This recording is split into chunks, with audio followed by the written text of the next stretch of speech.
আলহামদুলিল্লাহ, সম্মানিত হাজী সাহেবদের নিয়ে মসজিদে নামিরায় আমরা। এটা হচ্ছে মসজিদে নামিরা। ইনশাআল্লাহ ছবি তুলবো ইনশাল্লাহ, আগে ভিডিওটা করে নিই। আমরা এখন মসজিদে নামিরা অবস্থান করতেছি আলহামদুলিল্লাহ।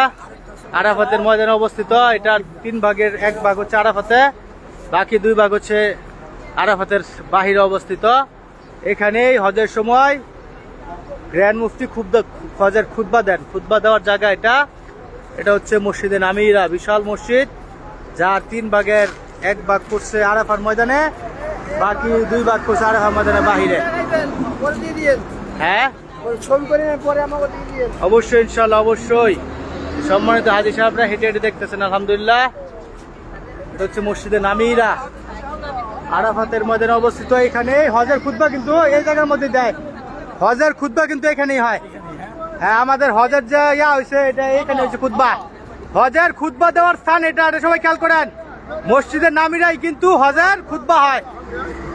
এটা কিন্তু 3 ভাগের 1 ভাগ হচ্ছে আরাফার মধ্যে, বাকি 2 ভাগ কিন্তু বাহিরে। অনেকে চিন্তা করে যে মসজিদের নামিরার মধ্যে থাকলাম, মনে হয় আরাফার মধ্যে থাকলাম। না, যতটুকু অংশ আরাফাতের মধ্যে আছে ততটুকু মধ্যে থাকলে আরাফাতের হক আদায় হবে, ফরজ আদায় হবে। কেউ যদি ওই শেষ প্রান্তের দিকে থাকে তাহলে কিন্তু তার আরাফা ছুটে যাবে, হজ হবে না। এটা হচ্ছে সে মসজিদে নামিরা, বিশাল বড় মসজিদ। এদিক দিয়ে যত দূর চোখ যায় বহু দূর পর্যন্ত মসজিদ, মাশাআল্লাহ। অনেকে আবেগে এখানে নামাজও পড়তেছেন, নামাজ পড়া দরকার নেই। মসজিদের দরজা বর্তমানে বন্ধ অবস্থায় আছে, এখানে নামাজ পড়া কোনো জরুরি বিষয় না। তারপরেও হাজী সাহেবরা জীবনে একবার আসেন, এই জন্য স্মৃতি হিসেবে নামাজ পড়েন এখানে। এটা হচ্ছে মসজিদে নামিরা, এইদিকে অনেক দূর পর্যন্ত বিস্তৃত, পিছন দিক দিয়ে অনেক দূর পর্যন্ত বিস্তৃত, মাশাআল্লাহ। এই গরমের মধ্যে এই সুন্দর জায়গায় আসতে পারে শুকর আলহামদুলিল্লাহ। আমরা এখন আরাফার ময়দানে অবস্থান করতেছি, আরাফার ময়দানে মসজিদে নামিরায় আলহামদুলিল্লাহ। আমরা যে জায়গাতে ছিলাম তো মসজিদ নামিরার সীমানায় ছিলাম না, মানে কাছাকাছি ছিলাম আমরা ইনশাআল্লাহ আলহামদুলিল্লাহ। সীমানায় তো ছিলাম, হ্যাঁ একদম ইয়াতে ছিলাম, মিডিলে ছিলাম আমরা, একদম মিডিলে।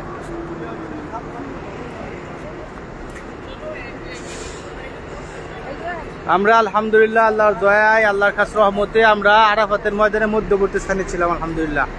মসজিদের নামিরা কাছাকাছি ছিলাম, আমাদের জায়গা থেকে মসজিদ নামিরা দূরত্ব ছিল মাত্র 1 কিলোমিটার। ইচ্ছা করলে আসা যেত, কিন্তু ওই দিন প্রচণ্ড গরম থাকায় সৌদি সরকারের পক্ষ থেকে বাধ্যবাধকতা ছিল যে যথাসম্ভব নিজ নিজ তাঁবুতে অবস্থান করার জন্য। এই জন্য হাজী সাহেবদের নিয়ে আমরা তাঁবুতে অবস্থান করি, এবং তাঁবুতেই আমাদের আমল, জিকির, আজকের এবং দোয়া যা করার ছিল আল্লাহ দরবারে করেছি আলহামদুলিল্লাহ, শুকর আলহামদুলিল্লাহ। এটা হচ্ছে সে ঐতিহাসিক মসজিদ, মসজিদে নামিরা, যে মসজিদে দাঁড়িয়ে গ্র্যান্ড মুফতি সাহেব হজের খুতবা দেন। এটা বছরে একবার মাত্র খোলা হয়, 9 জিল হজ। এই মসজিদ কিন্তু বছরে মাত্র একবার খোলা হয়। এই যে গেটগুলো আছে না, বছরে একবার খোলা হয়। কবে? আরাফাতের দিন, 9 জিল হজ। একদিনই খুলে এটা, এই মসজিদটা। নাহলে সারা বছরই বন্ধ থাকে, সারা বছর অফ থাকে। একদিনের জন্য খুলে হজের খুতবা দেওয়ার জন্য, হজের খুতবা এবং জোহর আসর একসাথে পড়ার জন্য। এখানে 2 ওয়াক্ত নামাজ হয় সারা বছরের মধ্যে। কোনটা কোনটা? 9 জিল হজ, জোহর এবং আসর একসাথে হয়। জোহর এবং আসর হজের খুতবার পর একসাথে এখানে আদায় করা হয়। বছরে একবারই নামাজ হয়, 2 ওয়াক্ত নামাজ। হ্যাঁ হ্যাঁ, এখানে আইসে যারা খুতবা শুনতে পারেন এবং একসাথে নামাজ পড়তে পারেন, তারা এখানে এই যে এখানে জামাতটা হয় এর মধ্যে অংশগ্রহণ করতে পারেন। এটা বছরে মাত্র একবার খুলে, একবার, 2 ওয়াক্ত নামাজের জন্য এবং হজের খুতবার জন্য। এই সে বিখ্যাত মসজিদ, মসজিদে নামিরা আলহামদুলিল্লাহ, শুকর আলহামদুলিল্লাহ। মসজিদে নামিরা থেকে বিদায় নিচ্ছি ইনশাল্লাহ। এখন আমরা ছবি তুলবো, দাঁড়ান এখানে ইনশাল্লাহ। আসসালামু আলাইকুম রহমতুল্লাহি ওয়া বারাকাতুহু, জান্নাত ওয়া মাগফিরাত। সবাই দোয়া করবেন, সবার জন্য দোয়া রইল ইনশাল্লাহ।